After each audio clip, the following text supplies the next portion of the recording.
තෙරුවන් සරණයි. ඔබ මේ දකින්නේ දැන්ට අප විසින් පිළියෙල කරගත්ත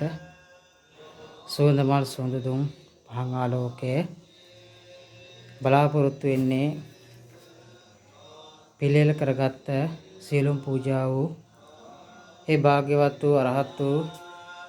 සම්මා සම්බුදු රජුන් වහන්සේ උදෙසා ජයශ්‍රී මා බෝධීන් වහන්සේ උදෙසා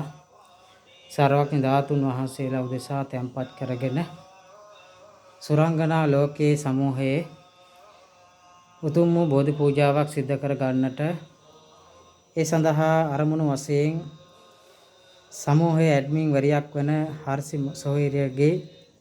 ආදරණීය මෑණියන් මේ වෙන විට රෝගාතුරව ප්‍රතිකාර ලබා ගන්නා බැවින් එතුමියට ආශිර්වාද කිරීම, ඉක්මන් නිදුක් නිරෝගී සුවය ප්‍රාර්ථනා කිරීමත්, ඒ වගේම සංජුර සොහොයුරාගේ ආදරණීය බිරිඳ පූර්ණිමා මහත්මියට ආශිර්වාද කරන්න, ඉක්මන් සුවය ප්‍රාර්ථනා කරන්නටත්, ඒ වගේම ඇඩ්මින් නිසිමායා සොහොයුරියට ඉක්මන් නිදුක් නිරෝගී සුවය ප්‍රාර්ථනාවත්, ඒ වගේම නායකතුමා ඇතුළු පැමිණි සෑම සියලු දෙනාට ආශිර්වාද කිරීමත් බලාපොරොත්තු වෙනවා. ඒ අනුව අප විසින් පිළියෙල කරගත්ත සියලුම පූජාවෝ ඒ භාග්‍යතුන් වහන්සේ උදෙසා, සර්වඥ ධාතුන් වහන්සේලා උදෙසා, බෝධීන් වහන්සේ උදෙසා පූජා කරන් පූජා වේවා.